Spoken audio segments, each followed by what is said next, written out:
Hello, beautiful people. Today we're going to see how to take care of the red-footed tortoise, one of the most common land tortoises in the exotic reptile hobby. So let's get started. These are, of course, terrestrial and they are from South America, so we have to be very careful about where we get our specimens from. We don't want to end up going to the market and finding them there or seeing some guys selling them on the street. We have to make sure they come from a breeder and that they are captive bred to preserve the species and not disturb the wild environment they come from. One of the important tasks in the exotic pet hobby is not just enjoying the animals, but also preserving the species. That's what we're here for too. So remember to get captive bred specimens. And with all that in mind, let's start with the care guide. Before we get into specific care, let's go over 3 general things that every tortoise needs. The first is plenty of space. We need to have a large garden or a big indoor enclosure. Turtles are indeed slow and spend a lot of time sleeping, but they're very curious. They like to walk around everywhere and they need to exercise. The second thing is calcium. All tortoises and even semi-aquatic turtles need a powdered calcium supplement sprinkled on their diet. And the third thing that every tortoise needs is a way to absorb that calcium, which is through UVB light or sunlight. Basically, it's just like humans. If we have sunlight on our skin, we synthesize the active form of vitamin D, which will help with the absorption of calcium and various other minerals in the intestines. This can be through sunlight, whether your turtle is outside or inside. In an indoor enclosure for whatever reason, maybe your climate isn't suitable or you don't have enough space. Or a garden will need an indoor enclosure with UVB light in the form of these bulbs. This will mimic the sunlight it needs to activate vitamin D and absorb calcium and other minerals in the intestines, basically. These bulbs need to be replaced every 6 months because as time goes by, they lose their effect, basically. And yes, they are quite expensive, so keep that in mind. And before you get your little turtle, first check and see all the prices of everything you're going to need in this video. Let's talk about the care they'll need when they first arrive. Normally, they'll sell it to you really small, about the size of a ping pong ball, or even smaller.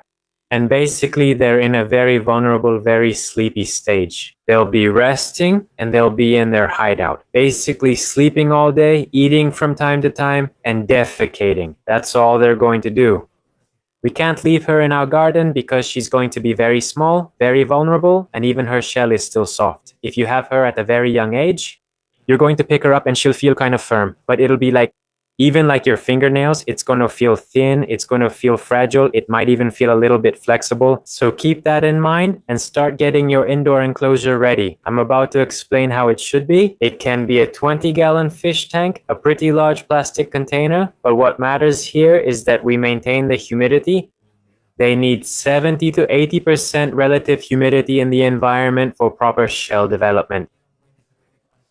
Right now, since they are hatchlings, it's essential to keep those parameters in order for good early development. And we also need a fairly deep substrate that retains moisture, like coconut fiber, which preserves humidity, as I mentioned.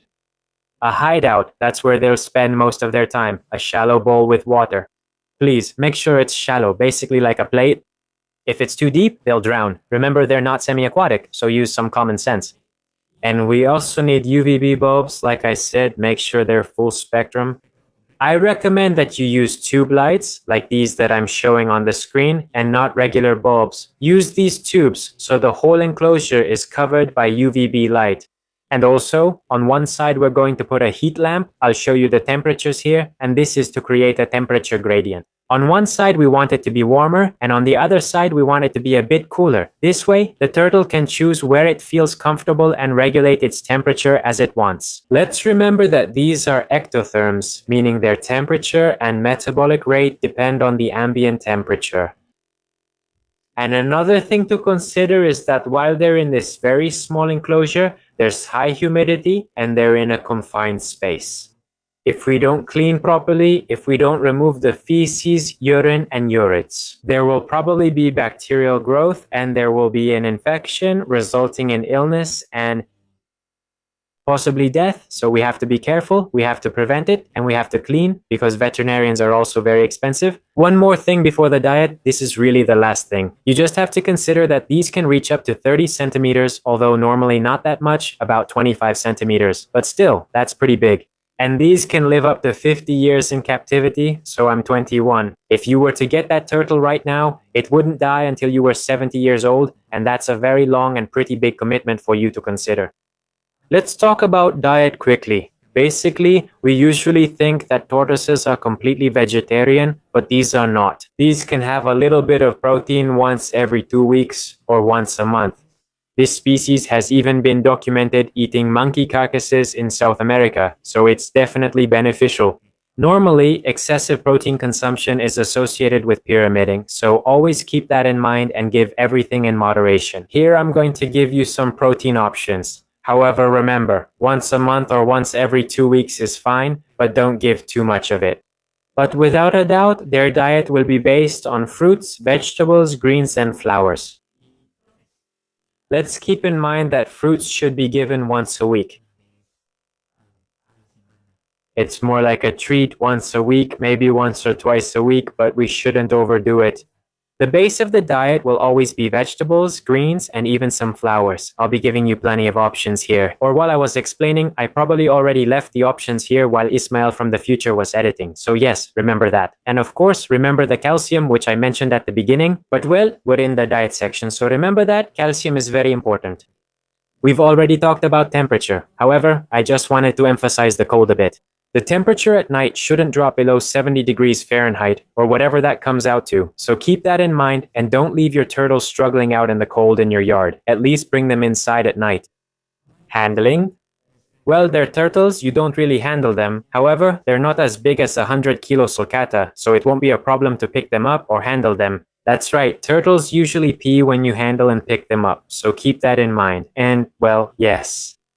Oh, and always wash your hands before and after handling them. You don't want to end up grabbing it and then touching your face and getting salmonella, which is very unlikely, but it can happen if you're, I don't know, cleaning it or, I don't know, handling its feces for some reason. So wash your hands, don't be gross. And finally, I wanted to talk about pyramiding. What is this? Basically, it's this. It happens due to a deficiency of calcium or UVB light, as I mentioned earlier. It's very preventable, it's something chronic, and it's not reversible anymore. However, this doesn't happen overnight. This takes years. If we neglect our turtles' care, it's going to happen sooner or later. So keep that in mind. And of course, it's normal. It's normal to a certain degree. A little bit of pyramiding isn't going to hurt anyone, but it's in cases like these where you've really messed up, man. I don't even know why you're watching this video if your turtle is already like this. So I'm sorry for your turtle, and of course, veterinary care is key. So if you see something strange, something that's not normal, take it to the vet. Or even if everything seems normal, take it for a checkup once a year. It doesn't cost you, well, yes, it will cost. Veterinarians are very expensive, so you should keep that in mind before getting a turtle. And have some savings set aside in case of an emergency, and that's all. If you have any questions, please leave them in the comments, and that's all. As I always say, remember to follow me and love nature. I'll see you in a few days. If you have video suggestions, leave them in the comments. Thank you.